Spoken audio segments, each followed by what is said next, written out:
Setelah itu kamu kan pendeta, kamu jadi hamba Tuhan di situ. Udah kamu nggak usah uang dari apa ini perpuluhan atau dari kolektor. Udah kita gaji aja ntar di apa ini tiap bulannya. Saya janjiin begitu. Nih duit nih di depan matamu ini, bawa nih. Ini ada 750 juta ini, bawa nih.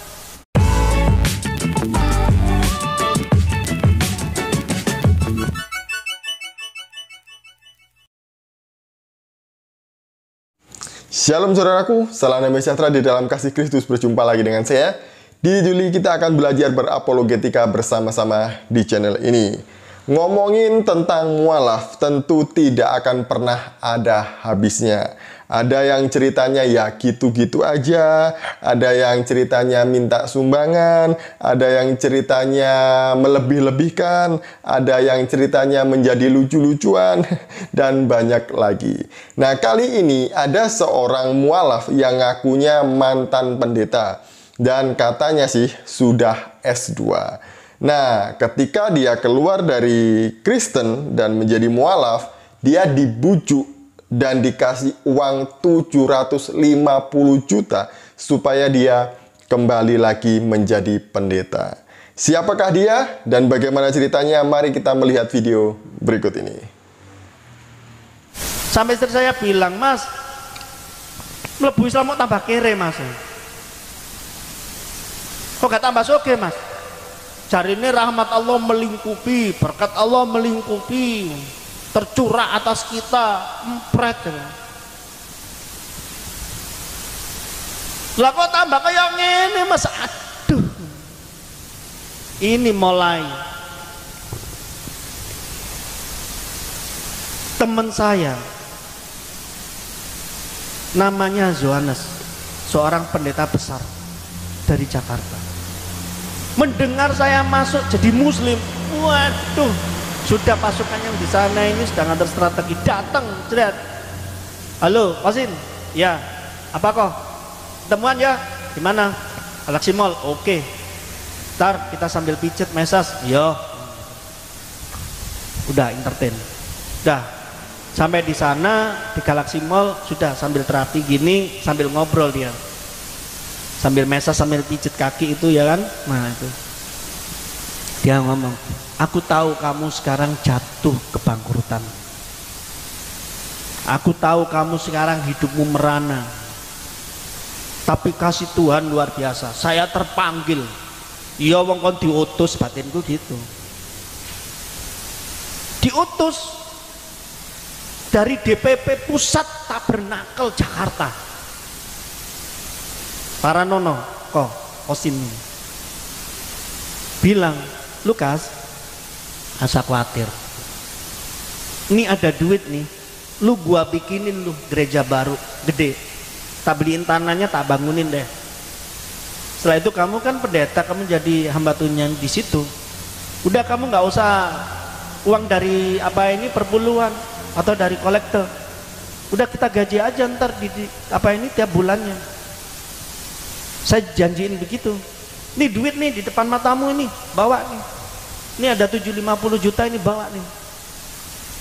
Allahu Akbar. Saya sampai gini toh.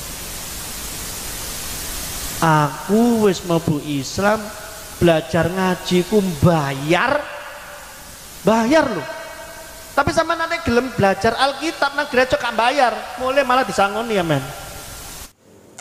Nah, melihat video Bapak ini, saya kembali teringat kisah Stephen Indrawibowo, di mana pernah dibujuk untuk kembali ke Katolik dan dikasih 100 miliar.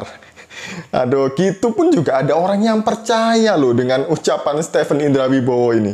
Kemudian ada mualaf perempuan, Kristianti namanya, dikasih 100 juta sampai 300 juta. Kemudian ada yang kemarin itu bilang disuruh balik lagi, dikasih Pajero. Kemudian ada juga yang cerita kemarin juga yang memualafkan orang, hadiahnya sebuah mobil.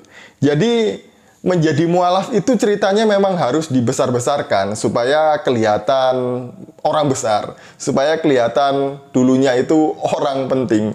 Dan kalau sudah kembali menjadi Islam, maka dia seharusnya juga dihargai dengan harga yang sama seperti kesaksiannya. Yang ngarepnya sih seperti itu ya. Berharap, namanya juga berharap, semoga beruntung. Nah, kita kembali ke Pak Pendeta yang dikasih 750 juta untuk kembali ke Kristen. Jadi beliau ini ngakunya dari gereja Tabernakel. Nah, gereja Tabernakel itu kan ada banyak ya. Jadi Tabernakel yang mana kok nggak disebutkan dengan jelas? Ada gereja Bethel Tabernakel, ada gereja Pantekosta Tabernakel. Kemudian ada gereja denominasi apa begitu, belakangnya juga ada namanya Tabernakel. Jadi tabernakel yang mana Pak Pendeta? Kok Pak Pendeta, Pak Ustadz yang ngaku-ngaku mantan pendeta, kok hanya sebutin tabernakel?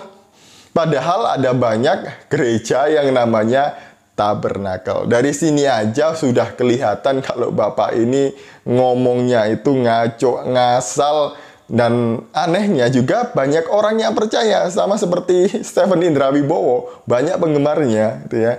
Nah, kemudian dia dikasih 750 juta oleh utusan dari gerejanya untuk kembali membangun gereja, dan dia digaji katanya. Nggak usah dapat berpuluhan, nggak usah makan dari persembahan, tapi digaji bulanan. Apakah sekaya itukah gerejanya? Kalaupun gereja ada uang, nggak mungkin dia buang-buang uang hanya untuk orang-orang macam begini. Uang 750 juta itu banyak bro. Lebih baik dipakai untuk pelayanan diakonia. Masih banyak orang-orang di dalam gereja yang ekonominya juga kurang. Masih banyak jemaat yang miskin, yang kesusahan. Lebih baik dipakai untuk membantu jemaat daripada dibuang-buang begitu saja. Cerita kok aneh. Harus dilebih-lebihkan gitu ya. Harus dibuat wah gitu ya.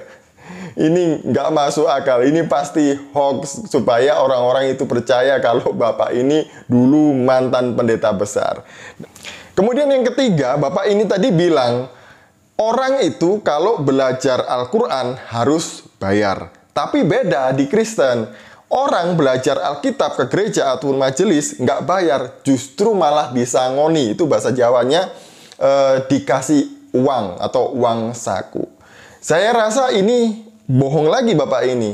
Karena nggak mungkin ada gereja yang punya program seperti ini. Mana ada gereja punya program orang suruh belajar Alkitab kemudian dikasih uang. Atau orang dari Islam belajar Alkitab ke gereja dikasih uang. Nggak bakalan ada itu ceritanya. Sungguh nggak ada. Bapak ini aduh pintar sekali ngomongnya, menjelek-jelekkan Kristen, menjelek-jelekkan gereja ya. Ya, saya berharaplah orang-orang macam seperti ini Tuhan sadarkan, Roh Kudus jamah kembali, dan pada akhirnya kembali kepada Tuhan kita Yesus Kristus dan diampuni dosa-dosanya. Saya tiap malam berdoa bagi orang-orang yang seperti ini. Berharap masih ada pengampunan dari Tuhan. Sekian dari saya, semoga ini bisa memberkati kita semuanya. Shalom, salam meras, Tuhan Yesus memberkati.